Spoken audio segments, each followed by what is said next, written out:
Amigos, sejam bem-vindos ao canal Reproduzindo a História. Neste vídeo vamos falar da relação conturbada entre russos e ucranianos ao longo da história até os dias atuais neste cenário de guerra que decorre entre os dois países.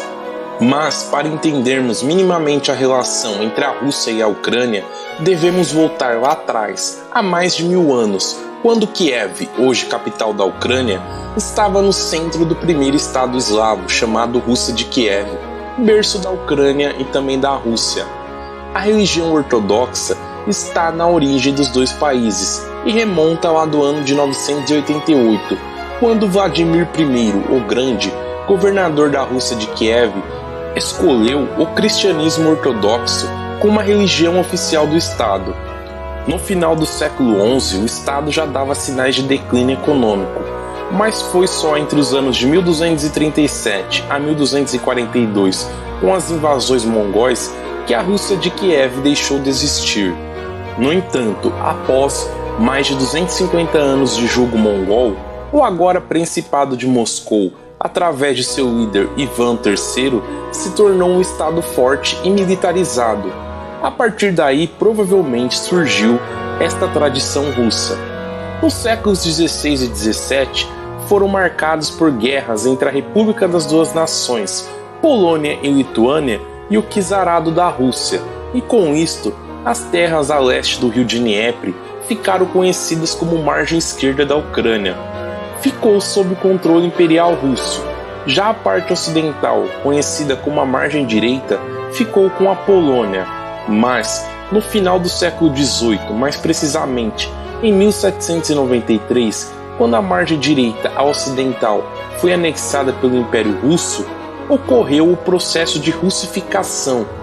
O estudo da língua ucraniana foi banido e os habitantes foram pressionados a se converterem na fé ortodoxa. Esta foi a primeira grande crise na relação entre russos e ucranianos, e nos séculos seguintes iriam se acentuar. Só para se ter uma ideia, quando Napoleão Bonaparte marchou rumo à conquista da Rússia em 1812, obviamente as suas tropas teriam que passar pela Ucrânia, e os sentimentos dos ucranianos eram variados. Alguns eram a favor de se juntarem aos franceses para combater o regime do czar Alexandre I. Outros eram bem céticos e sabiam que o risco era grande de apenas substituir um dominador pelo outro. E vale salientar também que estes ucranianos temiam que uma possível aliança da Ucrânia com uma potência estrangeira contra a Rússia, e caso os russos vencessem a guerra, como venceram, as consequências seriam terríveis para os ucranianos, pois temiam uma possível e provável retaliação russa. Mas antes de eu continuar a contar a turbulenta história envolvendo estes países, se você não é inscrito em nosso canal, se inscreva já. As suas inscrições e as suas curtidas são muito importantes para o nosso crescimento. Desde já, conto com a sua ajuda. A Ucrânia sofreu alguns de seus maiores traumas durante o século XX, após a Revolução Comunista de 1917. O país, como muitos outros, travou uma brutal guerra civil antes de ser totalmente absorvido pela União Soviética em 1922. No início da década de 1930, a campanha de coletivização das fazendas, promovida pelo líder soviético Joseph Stalin, produziu uma grande fome, que provocou, entre 1932 e 1933, a morte de aproximadamente 5 milhões de ucranianos no chamado Holodomor, considerado por muitos historiadores um genocídio arquitetado, com muitos comparando ao Holocausto promovido pela Alemanha nazista. Logo após o ocorrido, Stalin tratou de fazer um repovoamento do leste, trazendo cidadãos russos ou outros soviéticos que não falavam o idioma ucraniano para a região. Em junho de 1941, a Ucrânia foi invadida pelos nazistas no âmbito da Operação Barbarossa, a invasão alemã da União Soviética. Uma boa parte da população, a princípio, começou a colaborar com os invasores, pois na cabeça destes ucranianos era a chance perfeita de se livrar do jugo de Stalin, enquanto a maioria optou por combater o invasor. Ao todo, mais de 5 milhões de ucranianos morreram ao tentar deter o impiedoso invasor. Estima-se que mais de 1,5 milhões de judeus ucranianos foram mortos pelos nazistas, e o episódio mais conhecido é o massacre chamado Baby Yar, entre os dias 29 e 30 de setembro de 1941, aonde quase 35 mil judeus em Kiev foram fuzilados. Este colaboracionismo de partes da população ucraniana com os nazistas geram até hoje hostilidades entre os países vizinhos. A ocupação nazista da Ucrânia durou até 1944 e os ucranianos que se engajaram na cooperação com os nazistas atuaram na polícia nazista ou como guardas dos campos de concentração. Foi criado o Governo Civil Nazista da Ucrânia, com a sigla alemã RKU, sendo a atuação deste governo no que compreende hoje, além da Ucrânia, os territórios da Polônia e da Bielorrússia. Sabe-se hoje que por trás da colaboração com os nazistas estava um desejo latente de independência de parte dos ucranianos e a crença de que os alemães poderiam ser o caminho para se livrar do ditador soviético Stalin, como já referido aqui no vídeo. Uma das figuras mais proeminentes e controversas deste nacionalismo colaboracionista ucraniano foi Stepan Bandeira, que primeiro atuou para facilitar o domínio dos nazistas na região e depois se voltou contra eles, quando percebeu que seu plano de independência da Ucrânia não iria se concluir. Bandeira passou anos em um campo de concentração nazista e acabaria assassinado por um agente da KGB em 1959. Bandeira se tornou um dos ícones da extrema-direita ucraniana. Em várias manifestações desses grupos, há muitas imagens com seu rosto. Alguns ucranianos o consideram como herói nacional, por ter lutado contra a dominação soviética na busca pela independência do país e contra os nazistas. Muitos ucranianos, e acima de tudo os russos, o consideram um mero colaboracionista de Hitler.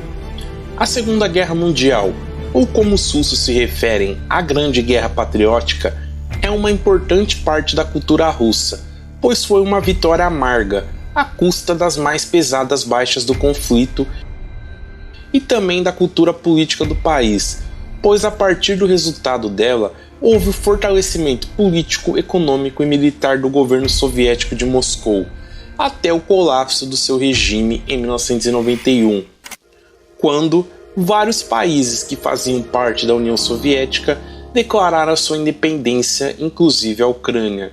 E nasceu também, deste declínio, a Nova Rússia, com o nome de Federação Russa dos Escombros e do Colapso Soviético. Como sabemos, a União Soviética foi uma grande potência militar e nuclear, e da noite para o dia, tanto o novo Estado russo e também o Estado ucraniano eram a segunda e a terceira maiores potências nucleares mundiais, respectivamente, mas estavam em frangalhos economicamente.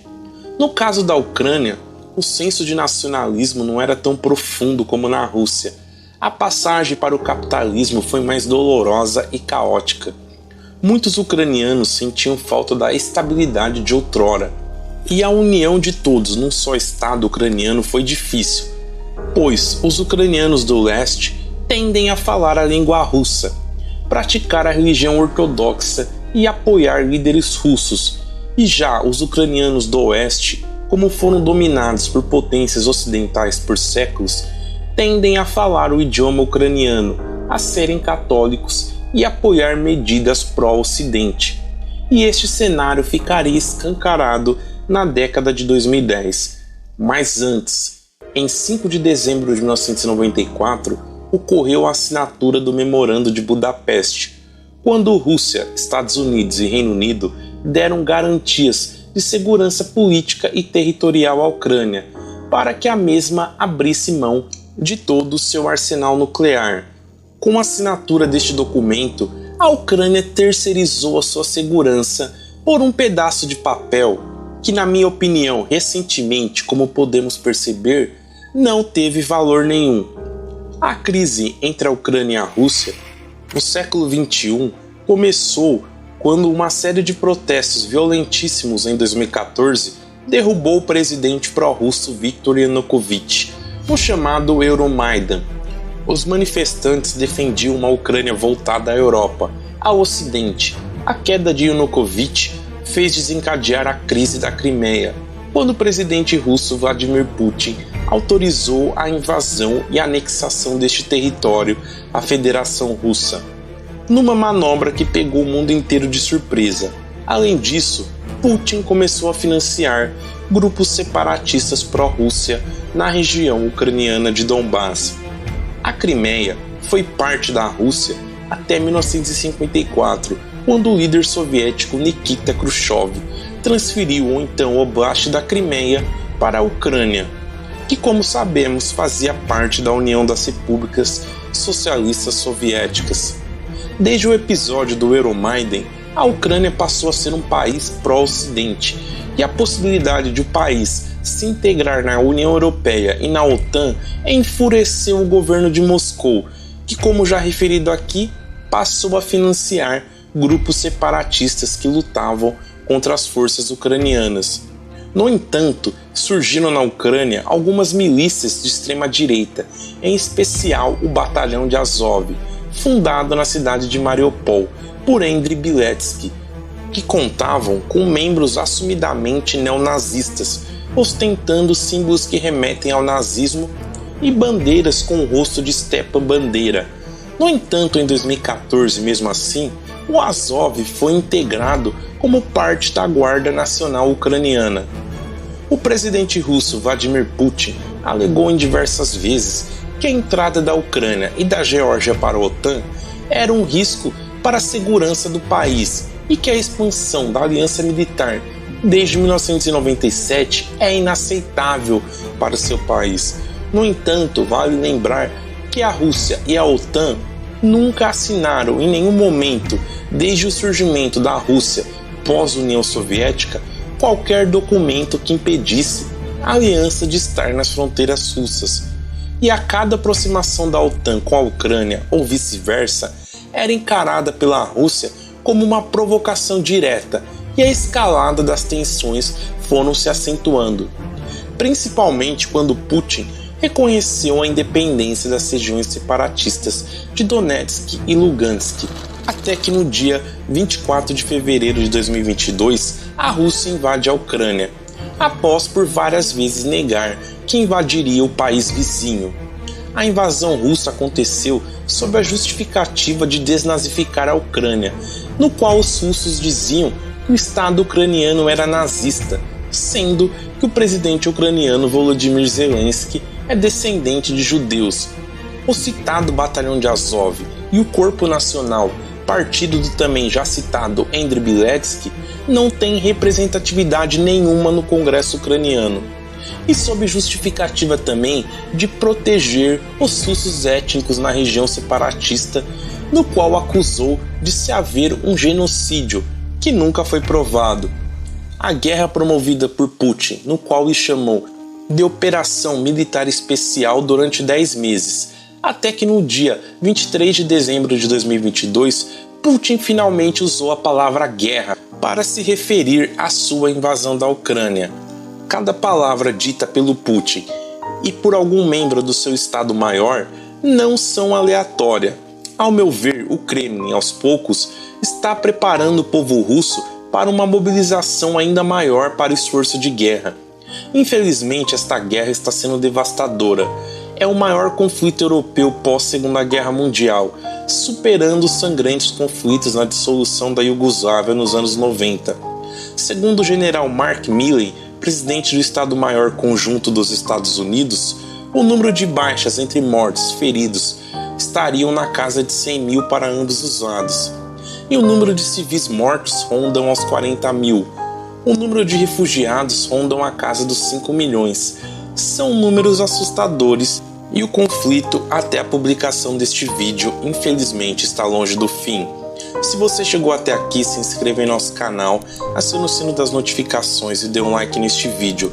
Se você gosta de assuntos militares, vou deixar a nossa playlist sobre guerras no primeiro comentário fixado.